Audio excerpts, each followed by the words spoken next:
What's up, YouTube? This is Dave Lucas with Injection Molding Skills and More. Today we're going to go over dryers, desiccant dryers, hot air dryers, and compressed air dryers. All these are through Conair. Conair does a really good description of how they do it, so I'm going to let them describe it to you and let you know what's going on. Let's take a look at the basics of drying plastic resin in preparation for processing. First, a little background on why we need to dry. Proper drying is essential to assure the best possible appearance and performance of the plastic product being produced. Improperly dried resin can allow product degradation and physical defects to occur. Defects like streaks, bubbles, brittleness, and even burning while being processed are likely if the material is not thoroughly dried. In fact, inadequate drying has been found to be the #1 cause of all quality problems when processing resins that have the ability to absorb moisture, particularly those being produced with resins that fall into the category of performance plastics or engineering-grade resins. Typically, these polymers require thorough drying in order to achieve the characteristics required for their use. They require trouble-free drying systems. In terms of moisture, there are two major classes of polymers, non-hygroscopic and hygroscopic. Let's take a look at non-hygroscopic resins first. Non-hygroscopic resins attract only surface moisture. Moisture is collected on the surface of the pellet, but not absorbed into it, nor its molecular structure. Since the moisture goes no further than the surface of the pellet, it can typically be removed with just hot air circulation around the pellet. Here are some examples of non-hygroscopic products you are probably familiar with.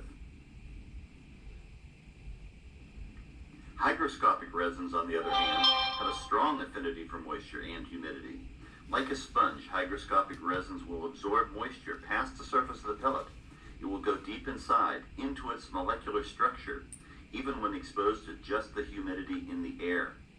As a result, resin manufacturers often deliver this material to processors in sealed containers to minimize the resin's exposure to humidity that can be absorbed into the material. Here are some examples of popular hygroscopic resins that we see every day, including optical, household, recreation, and industrial products. And one of the biggest hygroscopic resins out there, PET. This is the main ingredient of a wide range of packaging products for beverage and food products. So what does this affinity to moisture mean to the equipment we provide to remove this moisture? Well, it means that we must produce a means of reaching deep into the pellet and release the moisture from within the molecular structure of the polymer chains, and then carry that moisture away from the pellet environment. There are a number of fundamental drying parameters our equipment must provide to produce this action. Let's take a look at them.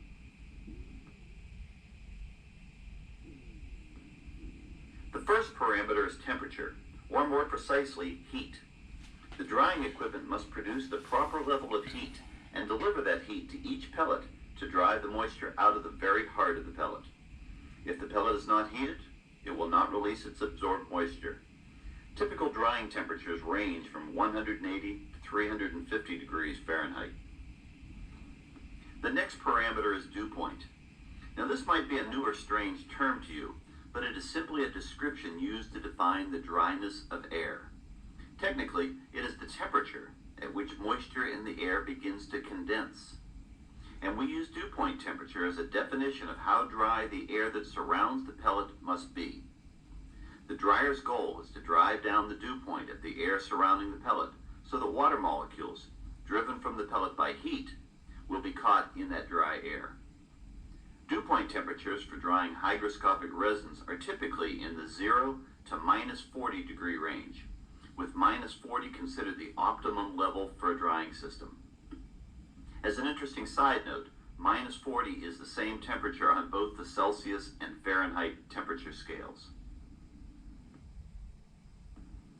Thus far, with the drying parameters of temperature and dew point, we can begin to understand the drying process. First, we create very low dew point air. Then we heat that air to reduce its relative humidity and allow it to force water molecules from the polymer chains within the pellet. The thirsty, low dew point air can then take on that released moisture. So far, so good. The next critical drying parameter is time. The drying process does not happen instantaneously. It takes time for the heat being sent to the pellets to be absorbed into each pellet and force the water molecules to migrate from inside the pellet to the surface. How long does it take? Well, it varies somewhat for each material, and the material suppliers specify this time, as well as the temperature and dew point required to dry their materials and allow them to achieve the characteristics they were designed to provide. Generally, about 4 hours of residence time is required for proper drying. The drying hopper is critical for time. Even though the material moves through it to the processing machine, the hopper is large enough to assure that the proper residence time is provided for each and every pellet, so that it can be thoroughly dried prior to processing.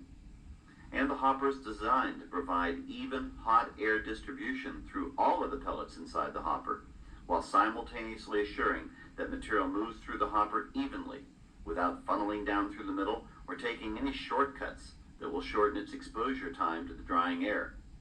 The drying hopper design is quite important to thorough drying. While we are talking about time, let's talk about how fast moisture leaves the material during drying. Look at this example showing the moisture removal that occurs during 4 hours of drying. You can see that most of the moisture removal actually occurs during the first hour of drying.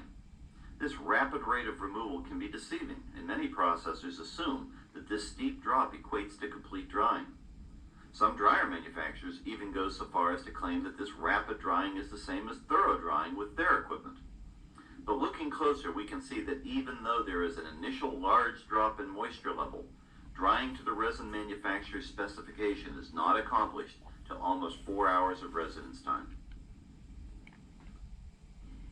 Back to our drying parameters. We've talked about temperature, dew point, and time. The final key to good drying is airflow, created by blowers inside the dryer. Drying systems require airflow for 2 reasons: to deliver heat to the pellets and to take away moisture that has been released from the pellets. The air from the drying system enters the drying hopper with a very low dew point. It's thirsty for moisture. And it's also heated, allowing it to force moisture from deep within the pellets. Once the moisture is released from the pellets, the thirsty air will pick up that moisture and carry it back to the dryer to repeat the process. So we can see that these 4 critical parameters all work in concert to achieve proper drying. Now let's take a look and see how these elements are implemented in different types of dryers and drying systems to meet processor needs. 3 types of dryers are prominent for the removal of moisture in plastic pellets. Most popular type of dryer is the desiccant dryer that uses desiccant media to create low dew point air for the drying process. Resin manufacturers recommend desiccant dryers for drying their hygroscopic materials. Second are hot air dryers that are used primarily on non-hygroscopic resins and provide only heat to remove surface moisture from resins. Hot air dryers do not provide low dew point air, just heated air.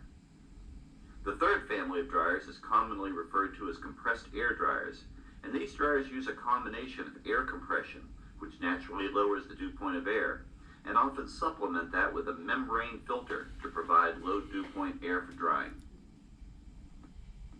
Let's take a quick look at each of these and see how they work, starting with desiccant dryers.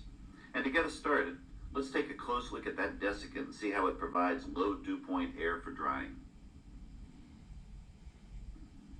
Desiccant is a moisture-absorbing chemical similar to the silica gel you find in the box with your new camera. Desiccant uses a principle called adsorption to catch and then release moisture. Adsorption is a process defined as to take up a liquid or gas onto the surface of a solid, forming a molecular film. In dehumidifying dryers, desiccant's adsorption characteristics allow the desiccant to first collect moisture from the resin, and then, when heated, release that moisture, allowing the desiccant to then absorb more. We can see that the moisture adsorption temperature for desiccant is in the 100 plus degrees F range. In this range, the desiccant is thirsty, looking for moisture. But this moisture absorbing characteristic decreases as the temperature increases. And once we get to the 350 to 400 degrees F range, the process is reversed and the desiccant is now desorbing, or giving up its collected moisture. We call this part of the drying process regeneration, since we regenerate the desiccant's ability to absorb moisture. But in a drying system that uses heat to force moisture from pellets, we must assure that the temperature of the air that touches the desiccant does not exceed its temperature range for adsorbing moisture, that 100 plus degree zone. Going a bit deeper, we can see that we have two distinct modes of dryer operation. Drying the material in the drying hopper, and then drying or regenerating the desiccant. Let's take a look at how these two processes work in different types and generations of desiccant dryers.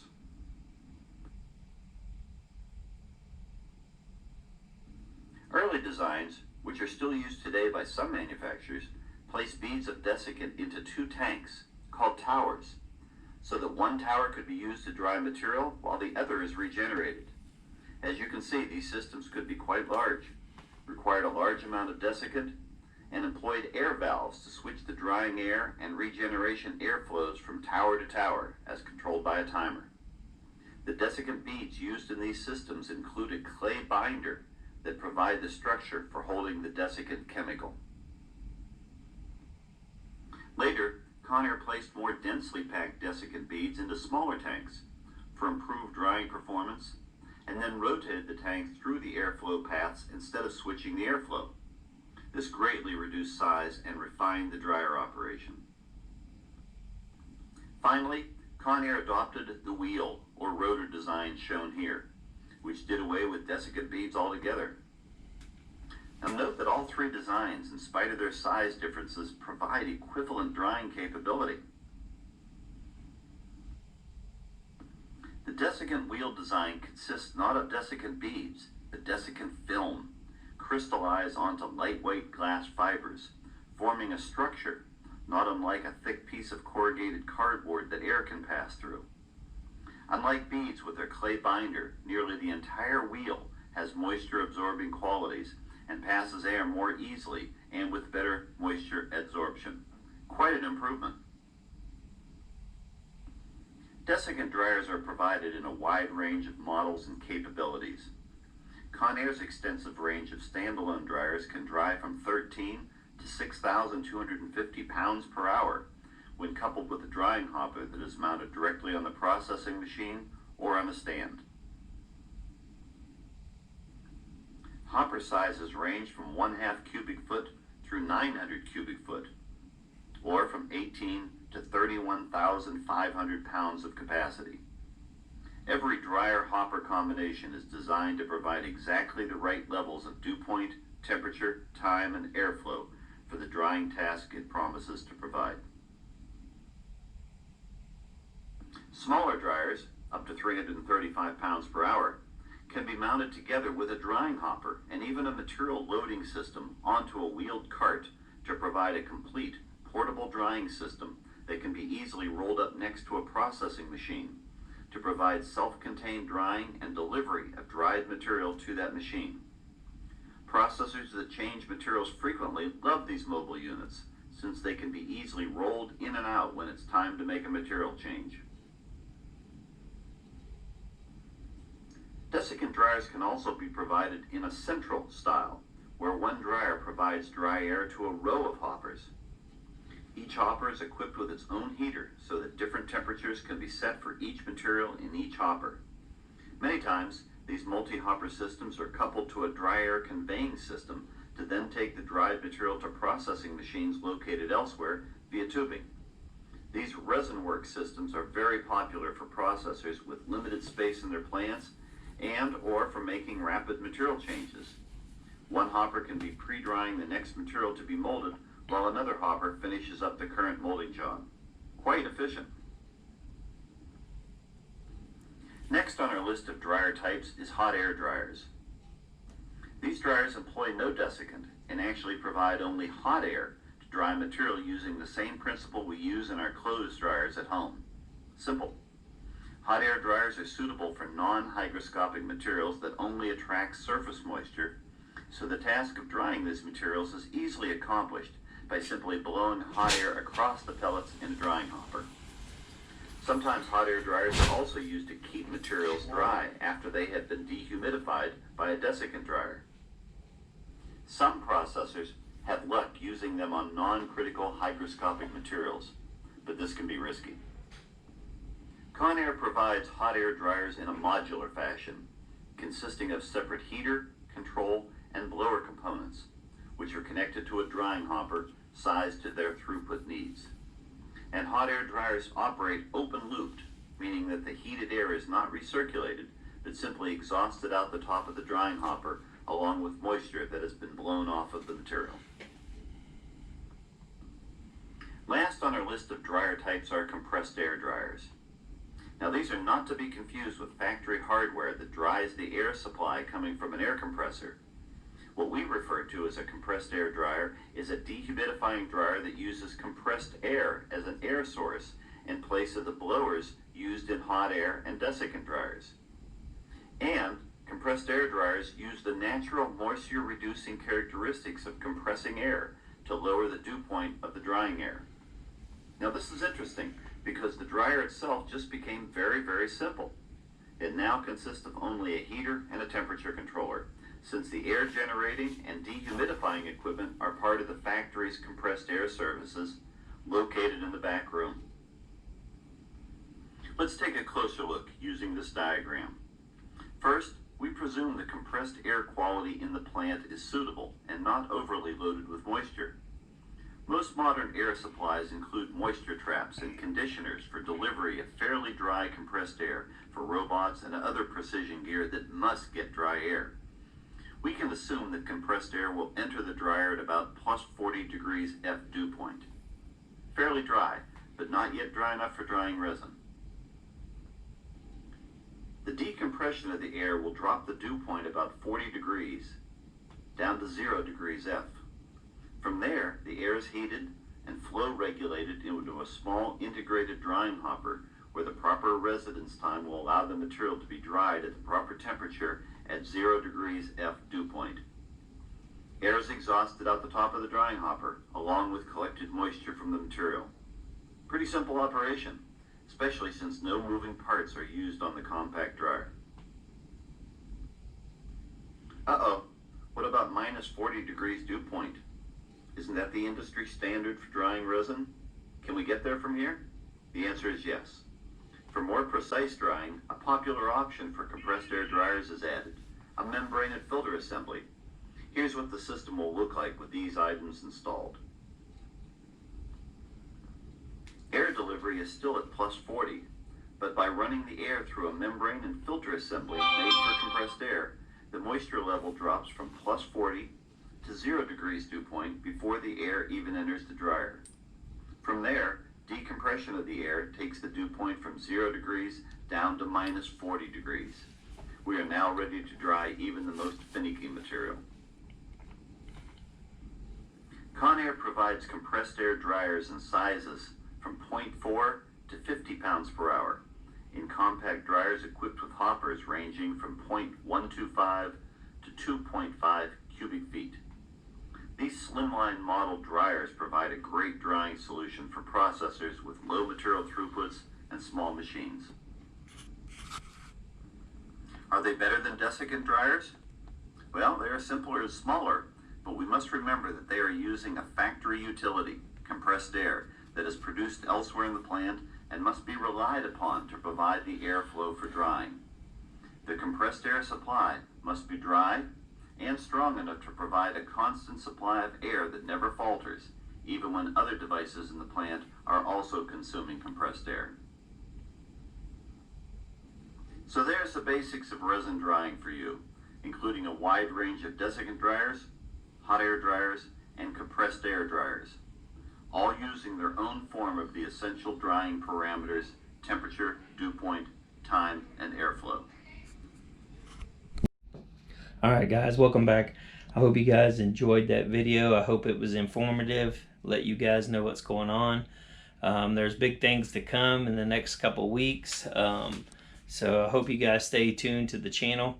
I appreciate all the support to the channel, the feedback, everything is great. I really appreciate it.